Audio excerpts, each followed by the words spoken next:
নমস্কার, জ্যোতিষ বার্তা অনুষ্ঠানে আপনাদেরকে স্বাগত। বন্ধুরা,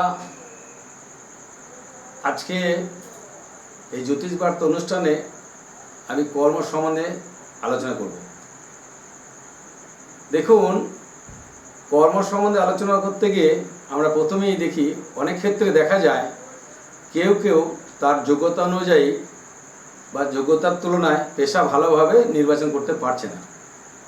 আবার সঠিক কেউ কেউ তার বিপরীত, যারা যোগ্যতা অনুযায়ী পেশা নির্বাচন সঠিক পথ খুঁজে পাচ্ছেন না, তখন আপনারা জনশক্তি একটি কোনো ভালো জ্যোতিষ দেখে নিতে পারেন।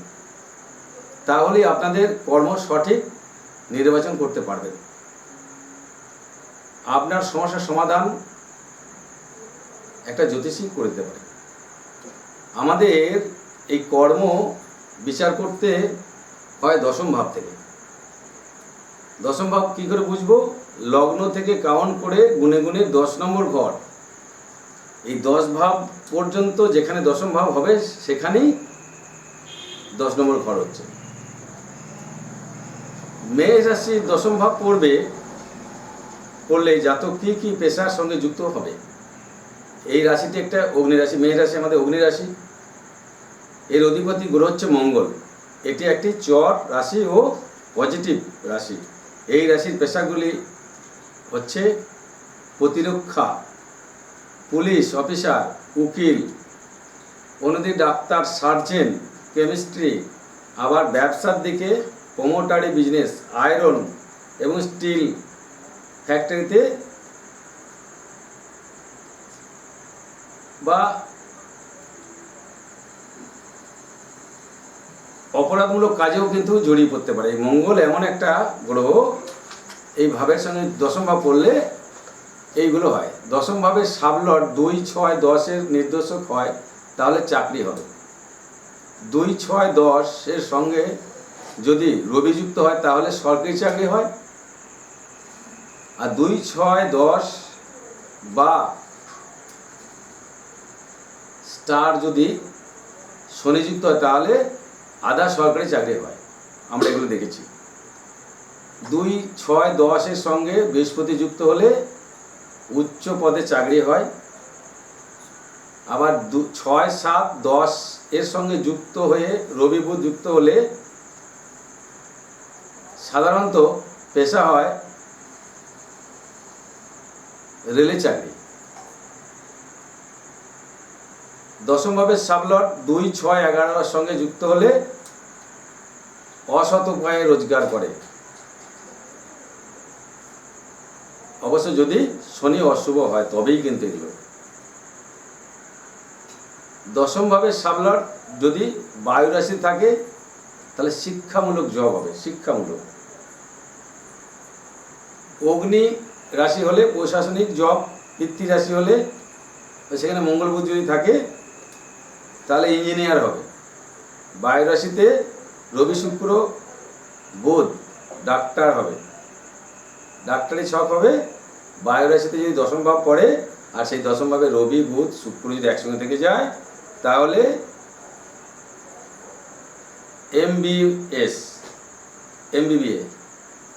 MBA হবে। আবার দেখা গেছে দশম ভাবের সাবলট 2, 7, 11 সঙ্গে যুক্ত থাকে তাহলে ব্যবসা হবে। কিন্তু এই ভাবগুলি যদি দৈত্য রাশিতে পড়ে তাহলে কেনা বেচা করবে, আবার কিনবে আবার বিক্রি করবে। এরকম কোনো কেনা বেচা তৈরি করবে। এই কেনা বেচার জায়গাটাকে দেখে আর কি, একজনকে মাল কিনলো একজনকে মাল বেচে দিল, এই ব্যাপারটা বোঝায়। দশম ভাবের সাবলট যদি চতুর্থ থাকে তাহলে মঙ্গলযুক্ত হয়, তাহলে জমি জায়গায় ব্যবসা করবে। জমি জায়গার ব্যবসা চতুর্থ ভাবের সাবলট যদি মঙ্গল হয় বা মঙ্গল চতুর্থ ভাবে থাকে তাহলে জমি জায়গা সংক্রান্ত বিষয় নিয়ে ব্যবসাটা করতে পারবে।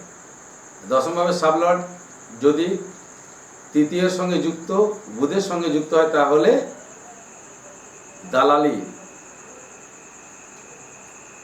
বা যোগাযোগের মাধ্যমে জীবিকা নির্বাহ করতে হবে। দেখুন আপনার ছকে এগুলো আছে কিনা।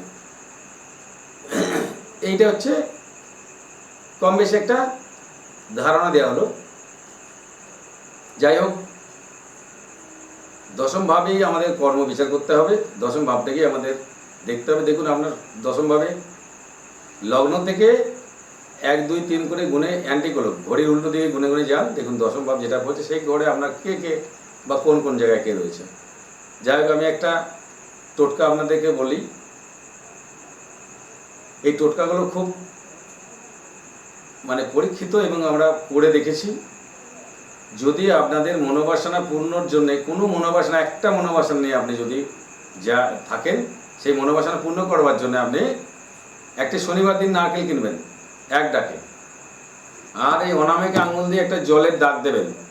যে কোনো নিত্য সেবা হয়, যেখানে রোজ পুজো হয়, সেই মন্দিরে ওইটা একটা মনোবাসনা দিয়ে 2 হাতে করে ওই নামিয়ে দেবেন। একটা জলের দাগ দেবেন অনামিকা আঙুল দিয়ে, দিয়ে ওইটা ঠাকুরের দরজা, ধরুন ঠাকুরের দরজা পুজো হয়ে বন্ধ হয়ে গেছে, তো আপনি ওখানে নামিয়ে দিয়ে আসবেন। প্রথম শনিবার একটা নারকেল দেবেন, দ্বিতীয় শনিবার একটা দেবেন, এই করে 4টে মাস বা 3টে মাস 12টা নারকেল 12টা শনিবারে আপনি নামিয়ে দিয়ে আসুন। আর মনোবাসনা একটা বলে আসুন, আপনার সাকসেস হবেই হবেই হবেই। একদম করে দেখুন। আর এইরকম আমাকে পেতে গেলে, এরকম এপিসোড আবার নতুন নতুন পেতে গেলে আপনি আমার চ্যানেলটি জ্যোতিষ বার্তা অনুষ্ঠান বা জ্যোতিষ অবশ শাস্ত্রী ইউটিউব চ্যানেল আপনারা সাবস্ক্রাইব করে দিন। পরবর্তী আবার এপিসোড আপনি দেখতে পাবেন। ফোন নাম্বারটা 9732, নোট করুন, 9732337271, বর্ধমান, গুসকরা, বোলপুর, দুরাপুর, তারকেশ্বর, এই জায়গাগুলি আপনারা পাবেন। ফোনে যোগাযোগ করুন। আজকে এই পর্যন্ত, পরবর্তী এপিসোডে আবার দেখা হচ্ছে। নমস্কার।